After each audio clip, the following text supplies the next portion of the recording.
बिहार में खेला करने आए राजद सुप्रीमो लालू प्रसाद यादव कल दिल्ली को लौट गए। उनके साथ उनकी पत्नी, बिहार की पूर्व मुख्यमंत्री राबड़ी देवी, बेटी और राज्यसभा सांसद मीसा भारती भी दिल्ली चले गए। इसके अलावा बड़ी खबर यह रही कि नेता प्रतिपक्ष तेजस्वी यादव भी साथ में दिल्ली को रवाना हो गए। आपको बता दें कि लगातार लालू प्रसाद यादव हो या तेजस्वी यादव, इसके साथ आरजेडी के जितने आलाकमान नेता हैं वो कह रहे थे कि अगर दोनों सीट आरजेडी जीतती है, जो जीत ही जाएगी, और उसके बाद बिहार में खेला होगा। लालू यादव बार बार मीडिया को बयान दे रहे थे कि इस बार तमाम जो विपक्षी पार्टियां हैं उनमें भगदड़ मचना तय है और उनके पास नीतीश सरकार को गिराने का पूरा फॉर्मूला तैयार है। लेकिन नसीब को कुछ और मंजूर था, भाग्य उनके पक्ष में नहीं था और आरजेडी दोनों जगहों पर चुनाव हार गई। लालू यादव जब बिहार आए थे तब खबर यह थी कि लालू यादव लगभग 1 महीने तक यहां रहेंगे और जब तक नीतीश सरकार को गिरा नहीं लेते हैं, तेजस्वी यादव को मुख्यमंत्री नहीं बना देते हैं, तब तक वो बिहार से नहीं जाएंगे। लेकिन जैसे ही दोनों सीटों पर हार हुई, उसके बाद लालू यादव दिल्ली को लौट गए। आरजेडी की तरफ से कहा गया कि लालू यादव की तबियत खराब है, इसलिए वो वहां जा रहे हैं। लेकिन जेडीयू ने निशाना साधना शुरू कर दिया है। लालू यादव के विसर्जन को लेकर भी जेडीयू ने तंज किया है। इसके अलावा जब हमारे साथी पत्रकार वरुण झा ने जेडीयू के प्रवक्ता निखिल मंडल से बात की थी, तब निखिल मंडल ने साफ तौर पर नेता प्रतिपक्ष तेजस्वी यादव को रणछोड़ दास बताया था और कहा था कि आरजेडी कार्यालय में ताला लगा दिया गया है, क्योंकि आरजेडी को आभास हो गया है कि वो दोनों जगहों से हारने वाली है। और आप देखिएगा, अगर आरजेडी दोनों सीट हारती है, जो हार ही जाएगी, उसके बाद नेता प्रतिपक्ष तेजस्वी यादव दिल्ली चले जाएंगे, क्योंकि तेजस्वी यादव प्रवासी नेता हैं।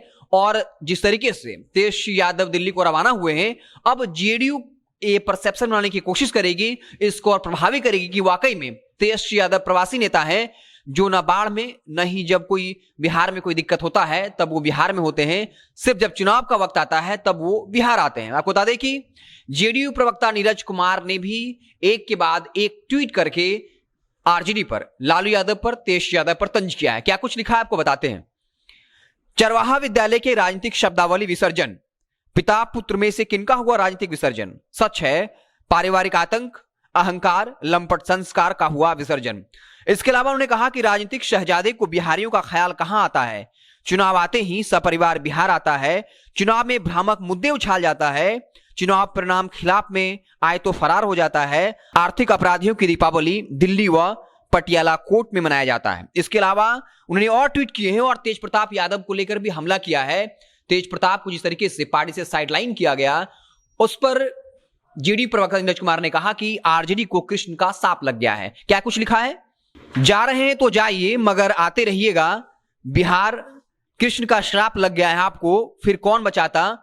कुछ दिन बाद खुद कहिएगा कि पोस्टर में हमारा फोटो क्यों नहीं आता।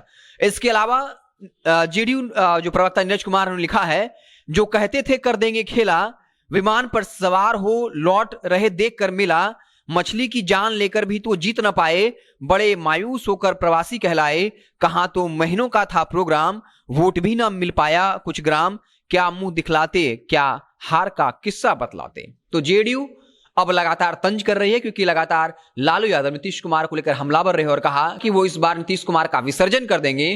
तेजस्वी यादव ने कचूमर निकाल दिया है, बाकी का काम हम कर देंगे। लेकिन पासा बिल्कुल पलट गया, जेडीयू दोनों सीटें जीत गई और अब ये खबरें हैं कि क्या आरजेडी आत्मचिंतन करेगी? क्या जिस तरीके से परिवार के अंदर ही तेज प्रताप यादव उनको लेकर बागी हैं, दूसरी तरफ कांग्रेस के साथ रिश्ते खराब हुए हैं।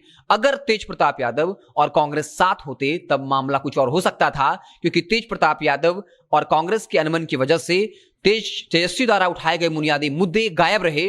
वो जो लगातार शिक्षा, स्वास्थ्य, रोजगार के मसले को लेकर सरकार को घेर रहे थे, वो कहीं भी दृश्य में नहीं रहा, सिर्फ खबरें चल रही थी। तो तेज प्रताप यादव द्वारा किया गया हमला और फिर कांग्रेस जिस तरीके से बयानबाजी कर रहे थे, इसका नुकसान आरजेडी को उठाना पड़ा, तेजस्वी यादव को उठाना पड़ा। तो क्या तेजस्वी यादव अब सबको साथ लेकर चलेंगे? क्योंकि लगातार उन पर यह आरोप लगता रहा है कि तेजस्वी यादव थोड़े अहंकारी किस्म के व्यक्ति हैं और एक के बाद एक कई नेता ऐसा बयान दे रहे हैं। अगर ये झूठा बयान भी दे रहे हैं, लेकिन अगर हर कोई इस तरह का बयान दे रहा है, चाहे वो जीतन मांझी हो, मुकेश सहनी हो, उपेंद्र कुशवाहा हो, और उसके बाद तेज प्रताप यादव भी कुछ इस तरह की बातें कर रहे हैं, और कांग्रेस जो लंबे वक्त से आरजेडी का साथी रही है, अगर वो इस तरह का बयान देती है कि तेजस्वी यादव अहंकारी हो गए हैं।